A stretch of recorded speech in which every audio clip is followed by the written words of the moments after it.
All right, so today, if you're wondering how Jason went 5-1 at LVO this month with this very off-meta list, yeah, he was not running Star Shatter. I know, shocker, okay? We're going to be talking about his list in detail today, the inspiration behind it, and exactly how he deploys this list on the tabletop. I'm super excited to be welcoming Jason today to the PNW 40K channel so he can share his wisdom with all of you, because at the end of the day, I think we share the same methodology as far as if one of us gets better. If I could talk, we can all get better. So let's get into it. Jason, how the heck are you, man? I'm doing good, and I feel the same sentiment. Like our name is Legion. Like we're all a crew here. So happy to share any information that I have that is relevant, and together we'll prevail. So Yeah, no, it's awesome. Well, I'm super glad you're here. And I mean, just to kick things off a little bit, I mean, as far as maybe just a quick backstory on your 40K journey, it sounds like you're mostly a Necron player. Do you have any other armies? and Necrons are my main army that I've played since the beginning of 8th edition. I've dabbled here and there, and then over the last year I've been fully in on demons. We'll see where that goes in the future, but I Oh, do very have cool. all four of the demons and like pretty much triplicate, I feel like, of everything now. So I have two very full armies, and I love Necrons. They are my favorite, no doubt. All right. Well, we share the same love. We share the same love, man. And I know you pretty much have solely been playing Necrons like all of 2024 and like basically since the start of 10th edition, it sounds like. Yeah, I mean, honestly, since the start of 8th edition, I think I might have played a couple of tournaments here or there with some fun armies, but any serious take at an event, I was playing Necrons. I've been the first two, or the last, not this past year, but the previous 2 years, top five in US and Necrons ITC, and then this last year I played literally four total events, focusing a lot on community building. But Yeah, if you yeah, look at yeah. the status of those events, I think I played every single one of them with the list we're about to talk about, and I only dropped two total games in the entire time that I was playing it. So between about That's 20, crazy. Yeah, I read it was like 22 you were rounds, saying it yeah. was 21 and 1 all of 20 21 and 2, of I last think, is year. what it is. Yeah. That's freaking awesome, man. Like that Yeah. is like crazy. Goals. Maybe someday I can get there. We're gonna try. I think my biggest goal this year is just to try to win a GT, but we'll see. We'll see. That's a huge I mean, Um, that's a huge goal. I mean, for me and my team making saves, we focus on goals, and trying to reach for something like that, that's huge. And if you can achieve that, like, you're probably going to play, at most, if you're like crazy, you're going to play 20 GTs. Many people play 3 to 5 in a year. So to win one is a big goal, and best of luck for it. Yeah, no, I appreciate it. I appreciate it. Well, I definitely want to dive into this list, and that's what we are seeing on the screen right now. And I gotta say, when I first looked at this list, when I was like that guy going through best coast pairings, and I'm like, okay, we got a couple 5 winners. I'm like, okay, Star Shot. I'm like, oh, okay, we got Awaken over here, and I'm going through this list, and I'm like, I've seen inspos and flashes of this kind of build before, potentially WTC this past summer, like this teams build where you're running a lot of Scorpeks and Scorpek lords, and you have the warriors, but having the royal warden tech in there, like I certainly get it. But looking at this list on a bird's eye view is very interesting, even for me, having so many reps with Necrons and exactly like the synergies that you pull together with this and the play pattern, which I think is going to be really interesting to talk about. So, I guess maybe just to start, I mean, what was probably your biggest like inspo putting this list together, and how did it kind of come to be before we get into it? Yeah, I mean, I've always been someone who wants to innovate, someone who wants to do something a little different. Whenever I was playing, Canoptic Court, I was on Hypercrypt before it became the mainstay, and then Oh, that just became a little lax, not as fun, and just trying to look for new ideas. And the real inspiration was a guy who's been a pal of mine for a long time, Walter out of Atlanta. He's a great Necron player. I saw him on one of the DreamHack streams doing some Awakened Dynasty shenanigans. This was pre Wraith nerfs. So he was mhm. focusing on that as really his anchor, and really abusing the way that Awakened Dynasties can manipulate the table by keeping things alive, whether it's your units or it's your characters. And I was super inspired just watching him res individual Scorpek lords one at a time. He's doing a great job of keeping the pace, not presenting too much. And then he's able to literally just push his opponent in because they can never gain ground. Because usually you have to try to get past things and them not allowing you to go past along with wraiths. It was rather inspiring. So started messing around, took an idea to an RTT where I was going to feature Orkin, something that he wasn't doing. And Orkin, he proved his weight in gold. He very rarely gets to get into melee, although when he does, he is pretty happy. But Yep. those This is very true. the Yep. 4-ups on these warriors, I mean, combined with all the other things that you can do, it got crazy. And we just figured, how far can we take it? And we threw a bunch of crap in there, and it ended up sticking. Yeah, no, I mean, I can speak to my own like brief experience with it. I was running a 40 warrior build with Hypercrypt back. This was like pre-nerf Hypercrypt, where I think like after this GT that I went like 4-1, my list went up like 230 points or something like that. So I was like, yeah, this ain't gonna work no more. But seeing now bringing warriors back in Awaken, which I haven't really had too much practice with, other than just this recent GT and like some practice reps. But the amount of control that you have with that unit and flexibility, which I'm sure you're going to talk about, it's insane. Like the decision making that your opponent has to deal with that brick and where you can reanimate. I mean, you can really expose some just crazy plays with that unit. For sure. Yeah. I mean, the experience that I've had with this list has been wild. And I would definitely say if this was the main army and everyone in the world were playing this, I would probably do slightly less good. Not because it is not powerful, but you are often going to gain 2 to 15 points in a game because people aren't fully going to comprehend how it's going to play out. And even if they played it a couple times, they still wouldn't be able to do so. It would take a wealth of knowledge about it. But yeah, this list it's very difficult. It is actually rather flexible. And outside of a very, very few absolutely horrendous matchups, it matches up well against the field. I would say you take it to the field, and I would say 9 out of 10 times, you don't touch any of those bad matchups. Yeah. And I mean, it just scores points. Like it's just going to score points. I mean, your ability to extend from this nucleus that we'll get into outwards, securing that triangle between the center and the top, and then from there pushing through the center, taking the other home objective. One thing I would say and I'll kind of maybe go into some points later on if you're interested in picking this up, what to do, but a mini game that I always like to play, and it is seriously the way you should be playing it, is you want that warrior unit touching your opponent's home objective in the last round. And that, if you can do that, that's just, you create massive gaps, especially if you're looking to play this in teams. It's a great blunter, and you can actually score a lot of extra points because this warrior unit, even on that last turn, if you're pushing it to the other side of the middle objective, you reanimate kind of out there in the middle, and you get to fall back, charge with the Royal Warden. The synergies kind of line up for you to get 10 to even 20 OC onto their home objective. And that just spells doom. And if you're going bottom of turn, you're going to end up picking up max primary easily every single time you play. Yeah, no, that's crazy. I mean, that's even more impressive with the fact because you're getting potentially to the home field without the Overlord with Translocation Shroud. So yeah, I mean, it sounds like we'll talk about it more later, but it sounds like you're pulling enough out so you can veil the Royal Warden, potentially drop it in, and then threaten the home field. It's very interesting.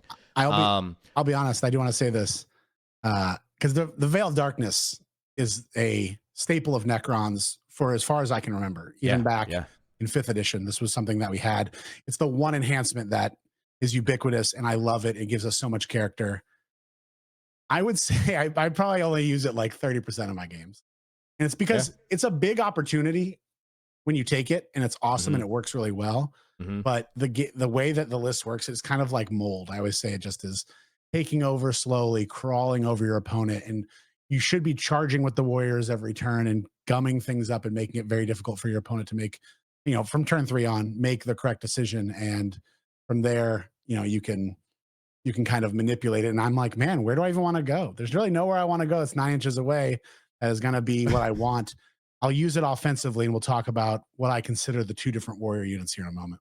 Yeah. All right. Well, let's get into this list here. So, I kind of divided into points. I mean, we can switch some stuff around, or Yeah. just kind of like in a nutshell. You had so many units in your list. I would like to point out that I had to minimize more icons just to fit this on the screen. So, it's safe to say this, borderline is basically an MSU awakened build of awesomeness. So, let's just, I guess, just start kind of in the home field, like anchor section, which I assume for the most part, I mean, I could be wrong, but Ghost Ark is kind of anchoring down home field more or less. I mean, you want to talk more about those pieces? I'll let you take the floor here. Yeah, I would say what I would put in the home field anchor position would be the Ghost Ark, the Reanimator, and then Orkin himself. One key, as we're going to go through, you see these synergies, and Awakened Dynasties very clearly likes to promote leading your units. Yep. And the keyword precision allows you to take warriors, or it takes leaders out of your unit, but they must have line of sight to the model to be able to precision it out. So if you keep Orkin safe in your home with his Royal Warden hanging out for the entire game, they can never remove that. Yep. So those hang out near two models, creating the small triangle needed at the end of your long stick of warriors. Those stay within 3 inches of the Ghost Ark and the Reanimator. And you can even sometimes use the Ghost Ark until the Ophidians run away, which they'll run away whenever it's time for them to score. They're going to screen out your backfield. But even that Ghost Ark, it's got a big butt and it can swing around and often screen out 9 in some of the more tight to the backfield kind of missions. And then, of course, often during the game, outside of playing these uppy, downy, heavy, for lack of a better term, armies, you're going to be able to really keep that home safe with just those models. Now, the other things that will be in that home field are going to be your Scorpeks early. It's going to be a parking lot. It's going to be tough. Yep. Usually some Scorpeks somewhere else, but if we're playing specific kind of layouts, you're going to see there's different ways to deploy this list. And I'm going to try my best to not be the guy that says, well, you got to know exactly how to do it. But this is definitely a list of tricks and a list of Yep. unique plays. And so there will Yep. be those opportunities for me to say that. But I would say mainly Ophidians, screening out your backfield in your home until it's time for them to go. And then the Reanimator alongside a couple of warriors from both units, normally the characters, the Reanimator and the Ghost Ark holding down that home. Yeah, no, it makes sense. I mean, especially like I was even noticing in the tournament, just even having the one block of 20 warriors, and like on search and destroy specifically, it is a little bit of a pickle on that one to try to figure out your lines and what you're going to deploy there. But and then okay, so shifting over here, let's talk about. I mean, I don't know how much in depth you want to go about the Scorpek lords and the Scorpeks. I feel like fairly straightforward there. I mean, they're just extremely efficient and awakened. They do so much damage. I don't know if there's anything else you want to highlight as far as why they're included in the list, but yeah, I mean the highlight they serve two purposes, right? They're your heavy damage dealers. yep. When they are hitting on 2s, when you're going up against a target that you're wounding on 5s, you're just fishing for your 6s. Even if you're going to pop your plasma sight, which gives them dev wounds, you can do that once per game when you have 3. Even then, you still want to fish because your AP is fantastic, and you have the ability to push your strength and your AP by 1 with a stratagem in the Awakened Dynasties stratagem sections in melee. So they really end up causing a lot of damage, specifically to tanks. When you send in 3 with the Lord, even without the buff, you're pretty close, if not already just picking up a Leman Russ. So often the trading pattern into like a guard army, for example, I played one in the final round of LVO. And when I say a tank army, I mean literally he had Gaunt's Ghosts, maybe 1 unit of Catchins, and every other model was a tank, or Lord Solar and his little crew. I hear Toroxes are pretty good right now. And Toroxes are great too. I mean, they pick those up trivially, clearly. But you send them in, they clean up a tank. In return, they all die. The Scorpek Lord lives. And then if he's not getting picked up in Overwatch, which is very difficult, you're sending him back in. He's doing charge mortals and probably 3 to 6 more damage. You're looking at another 8 damage into that tank, meaning we only need to find 3 to 5 more damage depending on the chassis, just to be able to pick up another one. Each Scorpek unit can do that, but it's about pacing because you can't let all 3, unless it's going to completely wipe their entire army and the game will be over. You can't afford to send all 3 out at the same time because you can't res more than 1 per turn. And because we're hiding our warriors characters in our home base, we're not stressing that stratagem. We're using it purely on our hex marks in the shooting phase generally, And then in the melee phase, we'll end up doing it for the Scorpek. Yep. No, that makes complete sense. I mean, that's a really good thing that, I mean, it takes reps in terms of the list where you're trying to synergize, like stringing your characters out one at a time to really max value that strat where it's like, you know, Xeris is dying one turn, then a Scorpek Lord, then another Scorpek Lord. So yeah, I mean, that makes a lot of sense. I feel like I don't write an Awaken list right now with at least 2 Scorpek Lords and 2 units of Scorpeks because they're just so good. They're crazy. I mean, I don't know. They're so cheap. You know, there's Yeah, sub 200 points for something that picks up a tank guaranteed and gives you board control. It's simultaneously because of the strat. It is incredibly value. I would be very hard pressed to not put 3. If I wanted to omit the entire warrior package and just focus on a more melee heavy list, they still would be the first 3 units in my. Yep. No, it makes complete sense. I guess, okay, so swinging over here, the most interesting tech, which it makes sense in my head, but the Royal Wardens obviously attached to the Warriors to, one, prevent you from being tagged and just stuck. And then the other big thing that is a huge problem for Awaken is if you're running into Nids or you're running into Chaos Knights or you're really running into any army that is triggering Battle Shock tests at -1, can potentially kind of disrupt the game plan pretty heavily. So talk about the Wardens with the Warriors here. It's interesting. Yeah, I mean, I think the Wardens, not only do they serve those 2 purposes, but they serve 2 more that I'll mention here. And it depends on the unit. But I'll start with your second point. The ability to unbattle shock is huge. Yep. Played against a fantastic opponent, playing against the Stat Check team in the final round of Champ Cup this year. And, you know, he went in with the idea that he would pop the shadow at the very end of the game to take me off points and score. I was able to pass enough shocks and then unbattle shock enough units to allow me to score all of my points and my secondaries, which was a game I was, you know, was gone out. And instead of losing badly, we pulled it ahead, right? So we have a lot of opportunity to push forward and not have fear of that. The second part, you said it, being able to prevent yourself from getting tagged. But I'm gonna add in an additional caveat for that same ability, option number 3, which is it allows you to charge. If I see an Angron on the table, I'm charging it every turn. He just gets stuck where he is. He's gonna sweep. On average, he's picking up something like, I mean, it depends on how he has it all run out. But with your 4-up invols, let's say it's less than 8 models on average. So he's looking at like 7.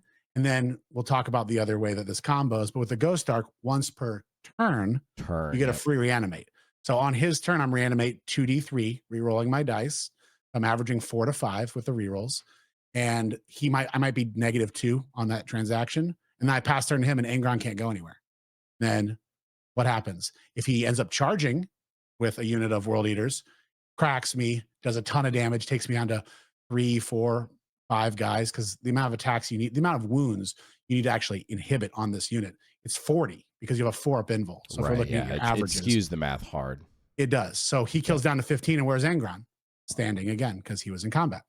So you can actually control this, and the next turn you send in a unit of Scorpex and you pick them up. So you're actually able to use this to your advantage. I mean, I've seen them, they're charging all the tanks, which is effectively, I'm saying my army rule is also -1 to hit. I'm charging because, you know, everything's tied up. I'm charging other units that have to fall back. So now they can't do actions. These are the key ways that this army pulls ahead. And that mold structure really, really, really takes shape in turns 3 and 4, where they're not getting to play their game. They're having to play the, how do I deal with these warriors? Because attacking them sometimes even heals them. So if you're tagging them and they're not falling back because they can't, maybe they get an ability that makes them have to stay in place, or an objective that makes them stay in place. Well, now they have to make attacks. They kill 1 to 2. I heal 2d3. Boom, boom, boom. It's all free. I don't have to pay for it. And if I want to pay for it, let's say my unit's down to like 5. Somehow they're stuck in combat. I lose that one guy. Take my free reanimation. Pay for another reanimation at +1. All of a sudden, that one guy who killed one model, I'm plus like 10 models on the transit. So it's absolutely disgusting, and it makes it very frustrating for people to deal with it. The fourth thing about the Royal Warden is specifically only in the unit with the Plasmancer. It hits hard. It is a lot of damage. Crit 5s, you can sometimes get the reroll. He's going to be hitting on 2s because of the Awakened Dynasty buff. This guy actually outputs 2 to 4 damage against things that are higher toughness than him regularly due to the nature of, and that's each time you spin him up. So when I Veil of Darkness that unit in, he's coming in, he's got rapid fire 12. So he or rapid fire 2 at 12 inches. So you're within the 12, you're getting your rapid fire shots off, and he is plugging things, taking tons of additional damage into account that people don't see. Between that, Plasmancer shots and the mortals, you can expect against something that's higher toughness 2 to as much as 10 damage coming through from those two models. And it is a massive source of damage. And that is really the purpose of the Veil, to when someone doesn't expect it, reposition on your unit, score an objective on the tail end, maybe with the butt, with some warriors out back, maybe tagging a objective, and then killing the things in front of it, passing turn, and then not having the opportunity to deal with a 20-man warrior unit that wasn't somewhere they thought. Yeah, it's a really interesting play because I was thinking about that too, where I was like, it does open up the door for you to potentially as well, like you were saying. You know, they clear one resource, you heal them back up, you veil them up, you can drop them outside of 9. I guess in that specific situation, you couldn't get like the full rerolls, but with the Royal Warden, like it's nasty when if you fall back, you could just fall back an inch out of engagement range. You get all those warriors up there, you can still shoot, you spend the CP and get max, like, you know, 30, 40 shots critting on 5s with full rerolls. I mean, you can do the math. That's all going to be AP2 lethals. Yep. Like, I mean, you could literally just kill Angron just with that. Yeah, I'll keep them in range of the brick, the home brick for a lot of the game, and then out of nowhere, they'll shift. They serve, and I guess I don't want to get too far ahead of myself, but between the two warrior units, they're the ones that are doing the damage. If I do make that move with the Veil, or a more popular play, if I really need to kill something that is really threatening, I'll give them the advance with the rerolls in Assault using a stratagem. It gives them Assault, and you can reroll your advance rolls. Yep. Get really close. If I'm not being stressed, if we're playing a real cagey game, I'm not being stressed in my reanimates. So then I'm going right into melee range or near melee range, shooting them with full rerolls. When you give full rerolls to the 40 shots plus the characters, you will pick up nearly anything in the entire game. It is that deadly. Yep. Yep. Oh, that's so true.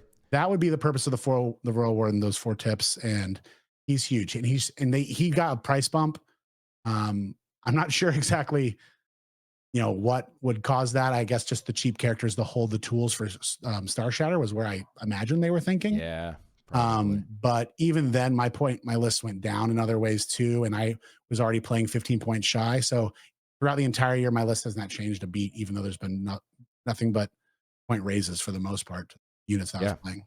Yeah, no, I think that's the other really cool thing as well. I think it's great. And then I think really to round out the list, I mean, the things you'd expect, I mean, your scoring and action pieces, you have some flayed ones for some early game utility, probably some block, some scout moves just to slow them down a little bit. Reanimator obviously synergizing with the warriors. Scarabs, great early action monkey there. Ophidians, a back screen because a lot of times you have so much forward presence in this list that you need to still have something to screen the backfield. Makes sense. And then, I mean, I don't even need to explain why Xeris is in the list. I mean, he is the most, like, broken thing of the whole detachment. The fact that you can spend 1 CP and just bring one of the most durable characters in the game back is just, oh, man. Yeah, I mean. Yeah, he's so much. He's, not only is he fantastic with his abilities, my Xeris actually is the worst at killing things. My Xeris kills nothing. He's so bad. I don't know why. I shoot him into favorable things. I shoot him to unfavorable things. It doesn't matter. Melee, he sucks, but he's still worth his weight in gold. Yep. Not only does he stay alive, but he's also just a bait. So many people are like, well, then I'll go kill Xeris. It takes so much of my willpower to not be like, are you sure about that? And he is fantastic just for that. His mission play is unrivaled. Turn 1, setting him out in the open and having absolutely no fear. He is just a fantastic piece, even without the Awakened Dynasty. And then once you add the Awakened Dynasty in, he's honestly too much. He's very good. He also is very important because he's an infantry model, and you've got to put something in this Ghost Arc. So you know, he's able to go in there and hold it down, because otherwise it's going to blow up if you don't. Because that's true. I wasn't sure if you were running, because sometimes I run a double hex mark as well on my list. I don't know, sometimes if you just put the hex mark in there and then just get him out, so potentially to give Xeris a little bit more forward position. But yeah, I mean, he gets out because he's larger than 3. He has to just touch the Ghost Arc. When you Yep. set it up, you just set it up so he can touch. He moves 8. He's further than 3 already. So usually you're looking at about a foot up to, 14, 15 inches that he can be upfield from where he is. He's usually in the right place. He is great for something like area denial and stuff, but we have so many other Other tools to do tools. stuff like that. It's not important. Out of those mission play pieces, the other ones I'd like to really highlight here, scarabs. Because the characters are in the home nexus, there are Hmm. many maps where you can very easily be giving them OC and they can be doing actions on the side. Super awesome. Turn one contain, set it up with your scarabs. You can run Orkin out when there's no early threat to him, just to be within 6, give him the OC. Xeris and the Plasmancer both do as well. So they're very flexible and very cheap. It's great when you need that OC or maybe that early engage to only have to throw away 40 points. They move so fast, even though they can no longer in this edition move through walls. They still are really fantastic for getting out there, and also they do a lot of damage. Just chip. This list Yeah. chips I mean, mortals. for like 40 point, I mean, even if you think about a lot of like the early game trash in the game, I mean, like Gretchen, Jackals, cultists, stuff like that. I mean, where if you just need to be annoying or like just a little bit more chip damage to like clear something and they just go in, and especially with the mortals, like I Yes. can't tell you how many times, I'm sure there's been games where it's like you got that one war dog left at like one wound and the Yeah. scarabs just come in as that insurance policy and they're just like, oh, mortals, all right, got the resource out because that was the only thing that was left to connect with it, Yeah, my unit literally did 7 damage to a tank commander over 3 turns because it's every fight phase. You charge in, you do Yeah. 1. Next turn, you do it again. You heal a guy, Heal a and you guy. do it again. And it's just Yep. like they're an absolute nuisance. They're worth 40 points every day. I have a hard time not putting one unit in there. Yep. And then in the list, I put the one locust in the air and everything else I keep on the table. The one locust destroyer just to pop in somewhere. You got the Yeah, if you need Ophidians, it. the snake into places, and then of course Veil of Darkness too. And you're not too focused on getting in your backfield. I think a lot of people put a lot of emphasis on doing some of these objectives that are just difficult to do when really they should be just using a CP, moving to the next objective, and trying to play their game. You don't have to be able to do everything. That's not required in this game to win. And I think that while it's powerful if you can, like having the Ophidians is no longer a big tax. So I'll have them, but I don't want to spend too much money taking things off the board because if I'm playing a game where I'm at 1950 and my opponent's at 1750, 1500 even because they have so much stuff in the air and they're waiting for the opportune moment to come down, they're just seeding points. And because my list is so durable, you're just putting warriors on points saying you can't take this off even if you wanted to. You can pull guys off, reanimate back on, score your points. It's very simple.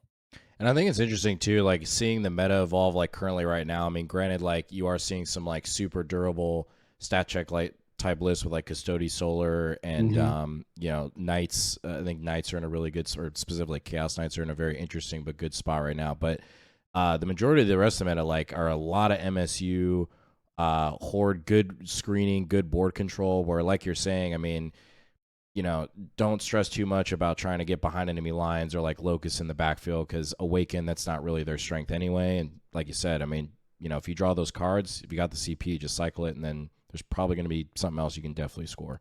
So yeah, CP is primarily for cycling. Don't be tricked into always spending on your stratagems. Don't go willy nilly when you know it's going to score you points.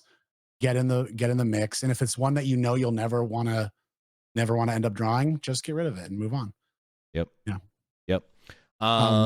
Anything else before like about the list that maybe we didn't cover before we switch over to just like one deployment and talking about turn 1? Yeah, I would say the hex marks obviously early scoring, but they really do support the warriors really well because you're chaining them back. It's very easy for them to be within 3 inches. So if some army wants to try to steal an objective and they think they're going to kill enough of these warriors off this point, which is already ludicrous, they can just come on and shoot. I have guys, playing Tau opponents and they're like, here's a full unit of breachers. He comes on, picks up 2 to 3 of them. It could even be more. It's 2s and 2s. So I like to be pretty reasonable with it, but he comes on, picks up a few more. Even though the ability is once per turn, you can still do it. You can still overwatch twice if you spend the CP. And his ability says whenever he overwatches, he hits on 2s. So it's not even when he uses the free ability. So He's in there. You can have 2 of them shooting 12 shots. You make it so that they'll never really threaten this warrior. So they're integral to the way that this works. And then the fact that they're like, fine, I just got to kill this guy, send in my piranha or something to blow him up with a seeker missile. Then you res him, kill the piranha, slide him back. Second one slides into a spot for the forward position. And this unit is pretty unassailable and pretty unreasonable to deal with. They're very frustrating. And then finally, just understanding that there's the key thing to this, every time I play the game, I literally explain every single thing that I can do. That's the way that I like to be, super transparent. Recently, I've been keeping my warriors, this is very bad, I've been keeping them in plastic bags. And I go, see, this unit here has silver guns and this unit has black guns. Black guns mean like black, like death. So this is my killer unit. The silver guns mean shield. This means that they're going to be difficult to kill. And then I explain how everything goes. So Rural Warden with the stealth relic goes in the Orkin brick. That is giving them -1 to hit at range and a 4-up invul, makes them incredibly durable. And then the Veil goes with the Plasmancer because it's far more lethal for you to reposition and kill things. So understanding that, the black unit, usually you keep off to the side to the back. I usually wrap it around up into the home. I'm going all the way as far as like 3 inches from my back table edge, all the way up. If you have 22 models in the unit, you can. And sometimes people try to pick at that.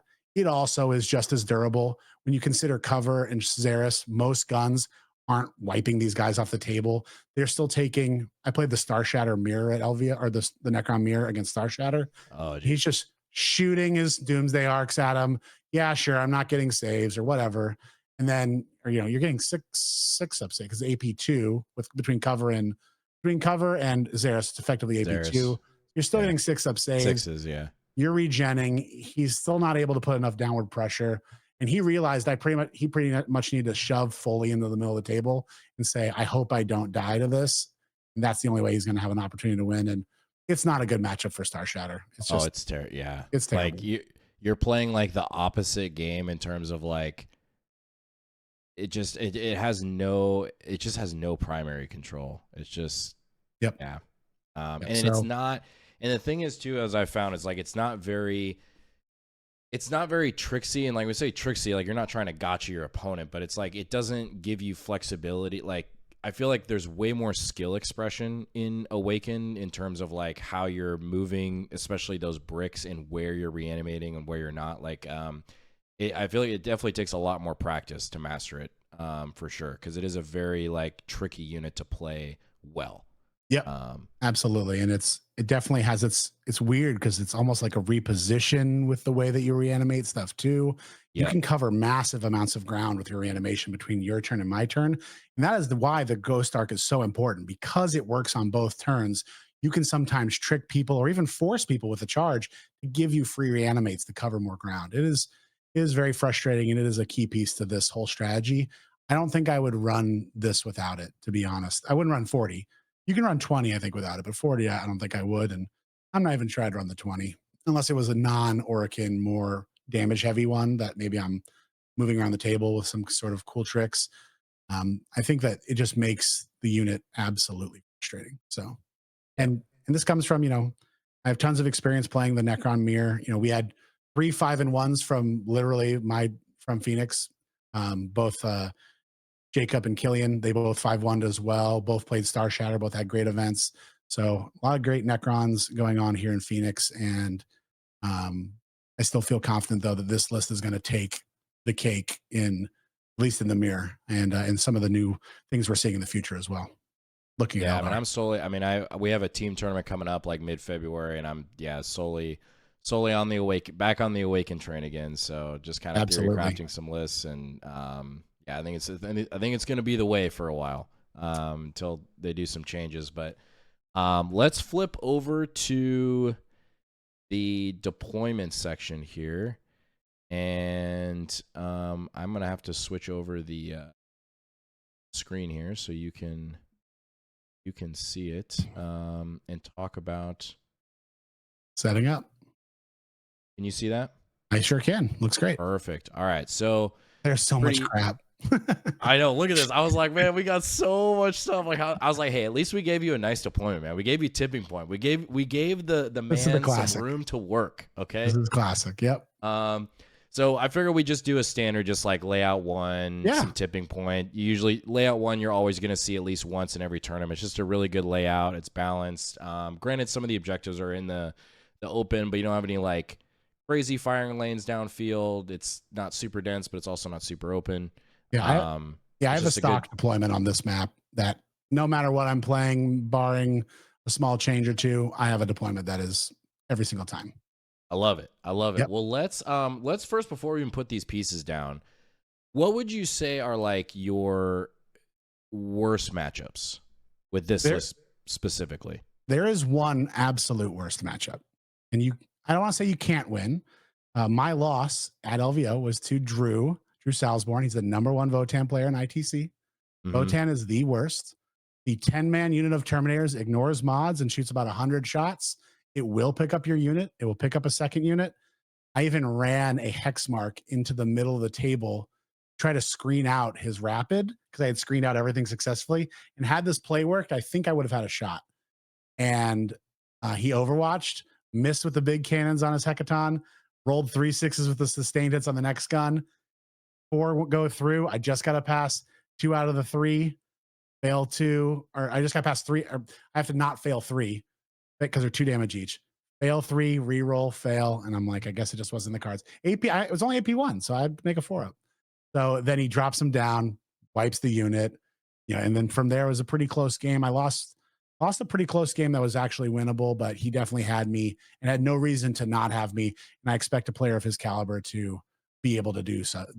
So it is absolutely the worst matchup. Other than that, people say you don't want to get charged. That's an experience thing. But I would say of all the armies that are going to charge you, a full orc army that is supported by shooting could be difficult.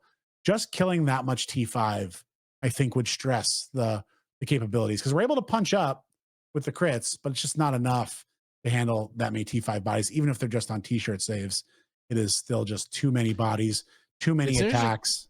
Because you have pretty high volume of shots with the warriors on the fallback, though, which is interesting. Sure, and yeah, you'd fall back and you'd shoot them, but if you do the math right, it's like you're hitting 2/3 and then you're wounding 1/3.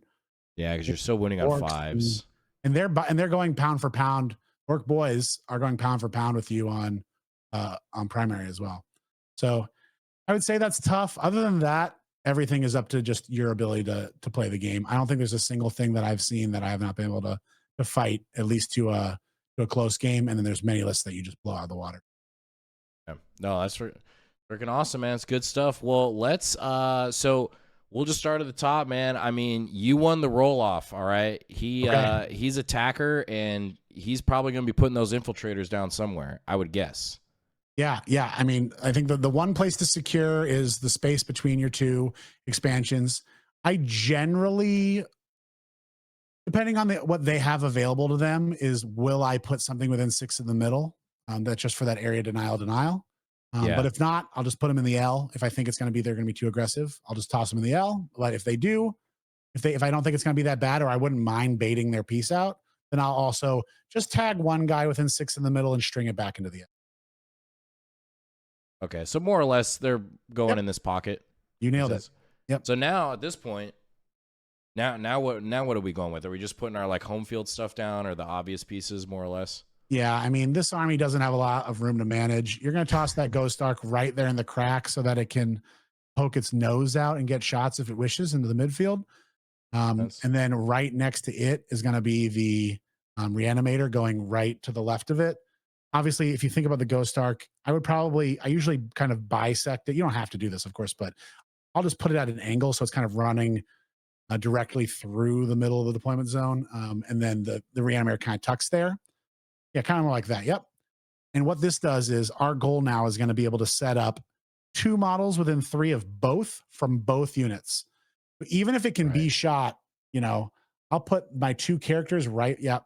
Like Orkin they'll both actually be probably in behind the building. So there's no chance of being shot. So all 4 of them like to have a little meeting right behind the unit rather than right there behind the 2 support pieces. I like to think they're doing coffee or something. Oh, wait, so you put them like behind the Reanimator? Yeah, so Orkin's unit will be more close to the bottom half, and then the other 2. No, just hugging that thing. Yep. And then the other guy's just to the left of the reanimator. And this is the nexus of the two units. That black unit that's attached to the Plasmancer and Royal Warden will end up stringing all the way as far as you want to go. But I like to go at worst into the just straight up about halfway. Let's say all the way up until there, if not further. And then while I'm on the line, so I can try to move them up if that's what I wish to do. I'll usually string one of my hex marks in the blob that is the warrior. Unfortunately, this is just a mess of an army. So yeah. No, I get, because I do the same thing with that blob where you kind of put them in between the warriors so they can't like tag it or anything like that. Yeah, that one usually goes there, and then the other one goes north. He is his main purpose or his main goal. I like to measure 8 inches off the back of the base, whatever how far that is, to be able to move and do a turn one. A turn one contain. That's my goal. Whatever's within 9, exactly 8. That's exactly where he goes. Measuring 8 here to get the 9 here. Yep. So that way I can get that and still be alone up. Still be far away. Makes sense. I forgot I don't have a Plasmancer in here, so everybody watching, there's like I said, they're all having coffee. They literally can all be base to base to base to base if you want. One unit just strings they're up. all just hanging out. And then the silver unit, though. Well, actually, before we put the silver unit down, this all doesn't matter. Like, your opponent doesn't matter. None of this is relevant. He can't change or influence this. There's not enough space, and it's always gonna be the best spot to go. So these Scorpek pack number 1 is gonna be up against this wall as much as he can, right in front of the right there. They want to be as close as possible. And I like to put the Lord there in the corner because I want to ensure that I'm getting charge mortals. He has to be in engagement range to do so. Yep. If you measure out 8 from the center, you should be able to capture anything on your half of the objective pretty reasonably. And then at a stretch, be able to go into the bottom objective reasonably. That's about 15 inches, which is, once again, it's a 7-inch charge is unreasonable. You want to make sure you're packing a reroll, but that should get you to either the bottom or top objective, at least in the closer half. Yeah, and just to clarify what Jason's talking about here, the beauty of Scorpek is a lot of our other melee ones aren't as fast, and that move 8 cannot be understated enough, because that's plenty of movement to basically get them to about here. And then anything that's covering this objective is going to be an easy, 4 to 6 inch charge. Here is usually a little bit more of a stretch if you're playing against a good opponent, because a lot of times, unless they're really pressing, they're not probably going to go past this line. So a lot of times you're looking for an 8 or 9 here, but it is an option, if they're up against the wall. So yeah, it's not reliable, but it is there. Yeah. And once again, the note is that we don't need a lot of space to take this objective in the center. We can we can toe tap the entire way across our edge with 5 miles. That's 10 OC. Please put more than 10 OC on it. Yeah. Right? Like, I will win. The game will be over you if you commit so many resources. So it's okay if it's back, because the Scorpeks, if someone charges in, warriors will leave, the Scorpeks will kill, and then the warriors will go in front. And this is another reason why I'm always charging. I'm like wrapping my Scorpeks up on turn 4 and 5. If there are any, the likelihood that there are some is low. But if there are, I want to cover them in warriors so that it's difficult for your opponent to deal with. And then you can just fall back, move, shoot, and charge, and your Scorpeks can go and get in the way. And this includes just them as the Lord. A heroic intervene threat. Yeah, you can do. You can do it all. But just being frustrating. Yeah. Scorpek unit number 2 will put over pretty much where that hex mark is too, at the top. That's just, they're going to go up there. It's okay for them to be up on the wall unless you're playing against like Blood Angels, World Eaters, whatever. Yeah. Obviously, if we're playing against World Eaters and stuff, we're using our infiltrators to deny. Probably only sacking 1 unit, but that's classic understanding of that matchup. But yeah, they're going to go there. Ideally, they will leak into the backside of the L, pending the shooting quality of my opponent. But yeah, they'll often end up there. But often they just sit there, screening the deep strike. I can hug a couple back, and they'll screen the deep strike, because the game will devolve into my opponent having to come to my side of the table, because I will be dominating the primary game. They're going to have to put pressure on me. So those guys often get a very clean charge. It is not very difficult for them to get a great combat. Yep. They don't have to actually go anywhere.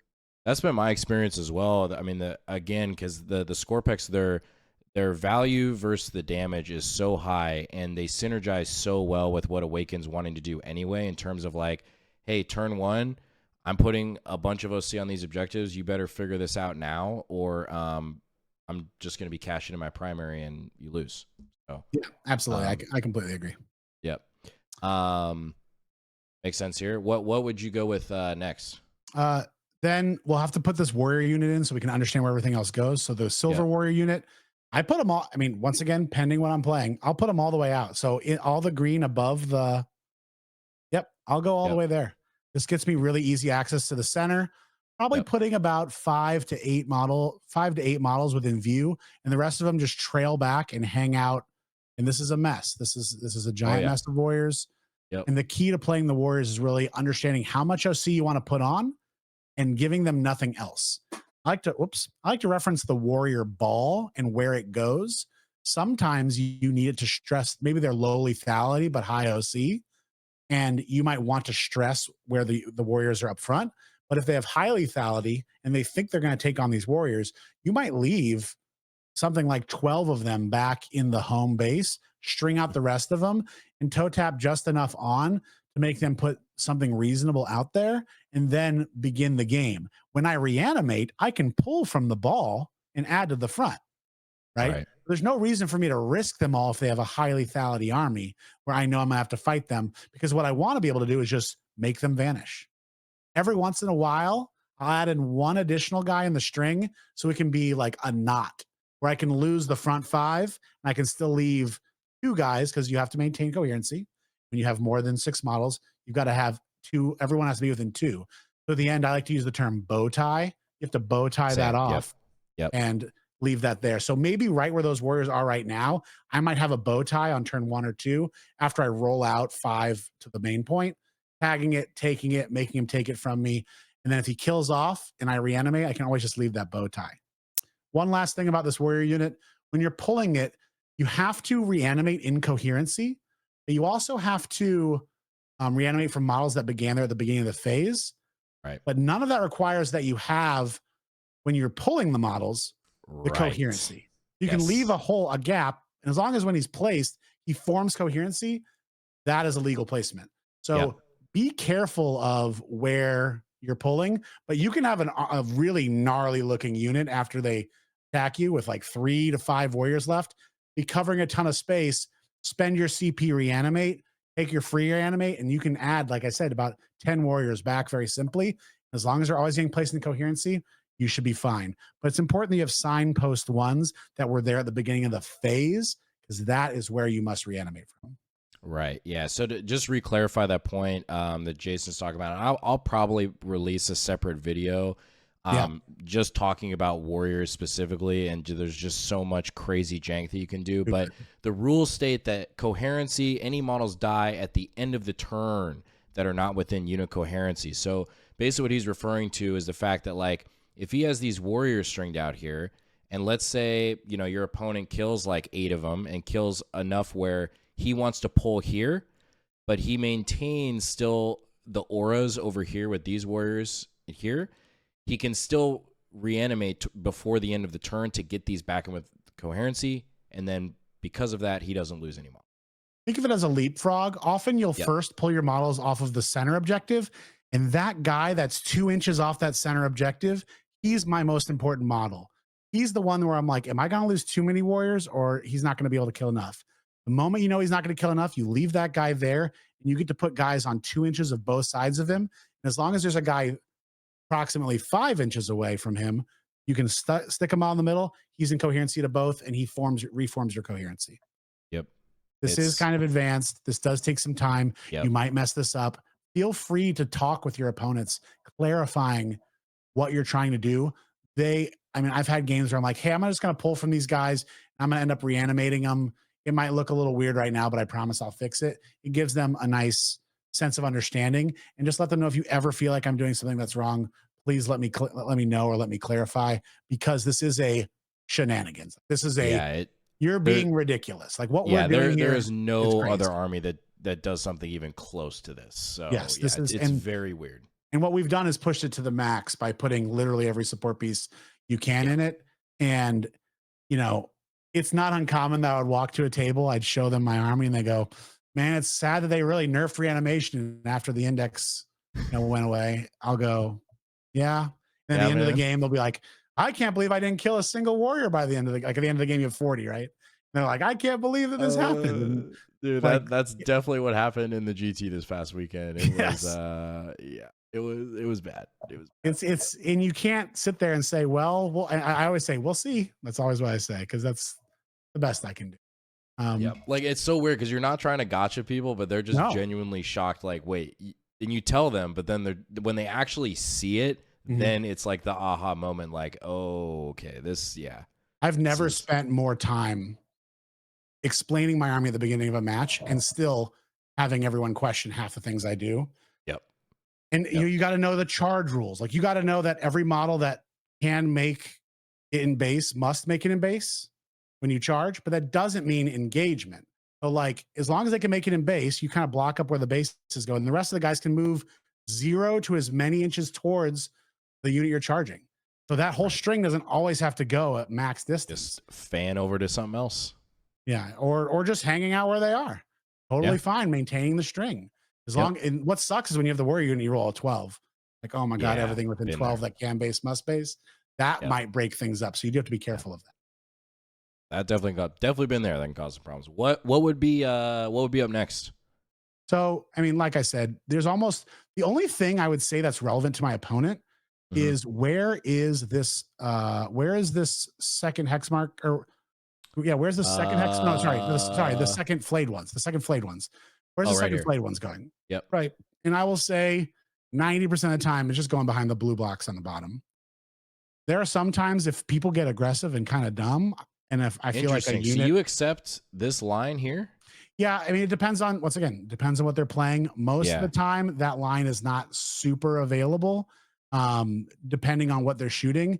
Stealth and, being what they are, Hmm. maybe if he has multiple castigate, if they have multiple castigators or whatever, but it takes a pretty decent volume. If they're just hitting on threes and wounding on twos or threes like that, it'll take them. They probably need about 10 shots min to be able to kill this unit, and it's unlikely. You're gonna be getting cover, you're gonna be getting stealth. So I'm okay with that, and sometimes that screws them because I reanimate forward and then I can take that point where they didn't necessarily expect it. So I'm willing to take a gambit on that unit because in this deployment, it's not very important. It's nice to stave off. I don't have to screen out, but as much when I get to have them, but I will take the opportunity. If they have sub 10 shots, hitting, like the normal hitting on threes, wounding on twos or threes, I'll take it. Especially if it's AP one or two, you'll be saving on a 4 or 5 and you'll be fine. You will be okay. And you'll get to do some reanimation shenanigans, so on and so forth, and be able to keep them alive. And they also will stick their neck out a little bit, put themselves out there, and who knows how that operates, right? If I get an early cheeky advance with a Scorpek unit, I might end up sticking the Scorpek unit in the L, and the next turn being able to charge that because they were so keen on killing my trash that really wasn't important to us at all. Yeah. I mean, they're 60 points. 60 Good job, man. points. They're Good tough. job. Stealth is awful. Have Stealth is so good. It is like dealing with stealth units sucks. Yeah. Yeah. So No, it's the math is have bad. you random thought, have you ever experimented putting them here, but Yeah. off the point? Yep. 100%. That is the second place that they go. I like that a lot. Most armies have infiltrators. If I'm getting first drop, almost always those infiltrators are there. Yeah, it And makes sense. it's They're it's a just if pushing it's a that melee back. unit, I don't want to roll the dice because I'm not this army doesn't extend its threat with range very well. So if a unit was Yeah. literally right there, I don't know how I would kill that unit. I'd try to shoot with warriors, I guess, but if it's especially new striking scorpions as a great example, like I don't kill a new unit of striking scorpions there. And if I overextend, I don't want to deal with the repercussions. So you might have to put a hex mark over there, maybe change your deployment. So they're fine just to score and screen. If they want to stretch their neck out to try to deal with these guys, let it be. They'll probably live. I'm willing to risk their lives to allow me to have a guaranteed screen without putting anything else out there. Yep. No, that's fair. To Fair. wrap it up, Ophidian's behind pretty simply. Scarabs, most importantly, are probably the next most important. They go right to the bottom behind at the bottom behind the wall, right? Our goal here, once again, they move 10. So yeah, up and over, just like behind the, yeah, yep, and then back behind the thing because they can't go through the walls because Right, right. yep. So Okay. they go there. Orkin can advance into that corner, project his Yep. aura of +1 OC6. They easily can get a contain for me there if I wish. Yep. So that's nice. So basically what he's saying, he's you're bringing Orcon here. These guys go up turn 1, stays within the aura, and then Holy within 9. Yep. Beautiful. Makes sense. Makes sense. Beautiful. And then oh yeah, sorry. Then that was probably really loud. The other unit, Scorpek's, kind of just hangs out behind those scarabs, and their job is to refill the gun, is how I say it. Their job is to they don't fit there. They fit way back. They're probably, yeah, they're like there. They refill whenever my unit sent that goes out leaves. So the first unit to go out, this guy in the upper corner, the first unit Scorpek's, right? Yep. The one that's right in front of them. That unit there in the upper corner. I'm looking at this map right here. Sorry for all the people. Oh, wanting this to look. unit here? Yeah, that unit there, that guy is the 4-up feel no pain guy because he's annoying. Yep. There are some matchups where maybe you want him to be the second guy, but I would say about 80% of the time you want to be the first guy in for whatever lethal charge you want to do, because it's just the math gets really bad for your opponents and they almost always mess it up or overcommit. Both are good for you. Because then the next turn you reanimate him. The next turn he's a problem and the second unit gets to come out. Yep. So when he leaves, unit 2 refills where they're standing. Make sense? Makes sense. Makes yep. sense. And then finally, Xeris is in the boat and the destroyer is off the table. Xeris in the boat. And he'll get dropped right there every single time, just right there. And if they have no long range threat, it's not really a problem where he goes from that position in the upper corner right next to the boat. He can run right there, and he's a lone op. You'll put him within 3 inches of both units, and he'll be happy. I love it. I love it. So we got it. We have it deployed. And then just a quick, we won't even worry about secondaries or anything like that. Let's just say we're playing a good old Lich Pin mission here. Turn 1. Where are you moving? How are you bringing this out of the deployment zone? All the Scorpeks are probably staying in place, and I'm just moving warrior units out. Black unit gets to move up a little bit more into the L. That's the silver unit there. No, that's the silver unit. Sorry. That unit moves to the middle. You advance that all day right there. I think it's a 2. I think you need like a 2 to get on there normally. Maybe it's a 3. So you're just toe tapping there, extending your line. Black unit goes out. Usually those, if I don't have to do an action, sorry, the black unit's like all north, right? They kind of just move out into the middle here. And then the people touching that top point is usually the blade ones if I have to.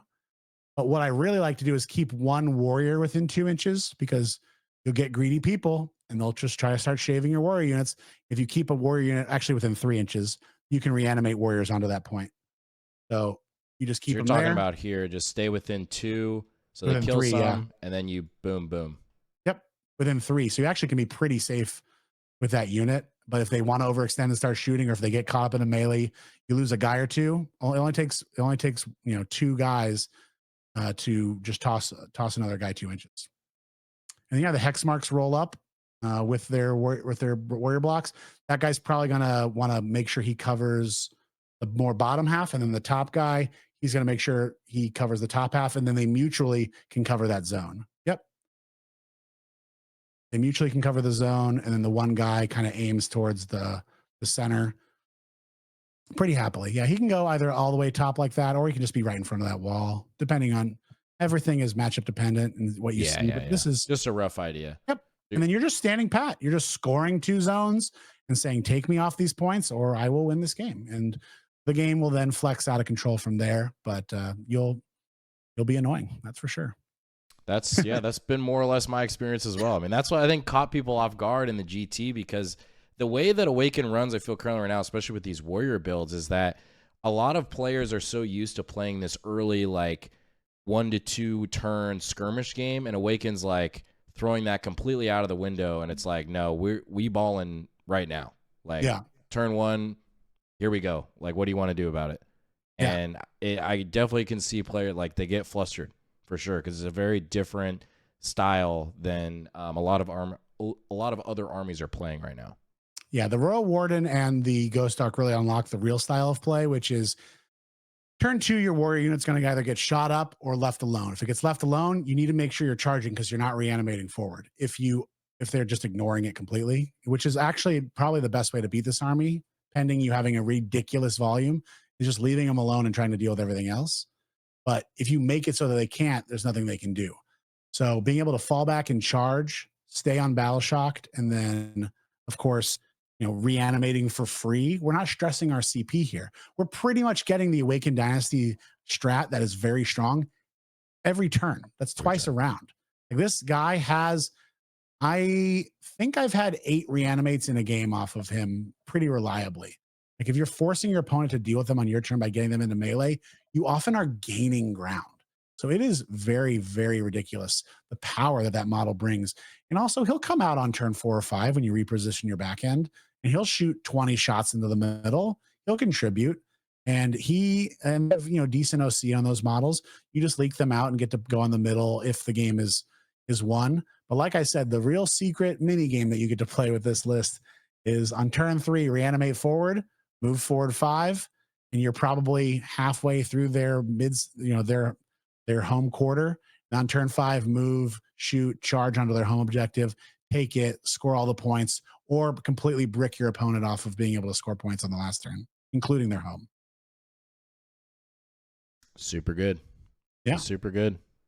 I like it. I like it. Well, seriously, appreciate your time today, man. This was like super valuable, not only for me, but everybody watching as well. And I think we just turned people into awakened believers, man, whatever that looks like for them. But I think we are definitely living in an awakened meta right now, pending any further changes. And I don't know if you wanted to talk about what you're playing actually this year, 2025. Sounds like Necrons, maybe a little bit, but you're moving on. Moving on to a new challenge. Yeah. My team making saves. I like to think we're an up-and-coming team. We've been doing really well the past 2 years. Like I said, we were playing for top spot at Champ Cup this year. We got, second place as a team at Las Vegas Teams 2 years ago. And we have a couple guys top ITC.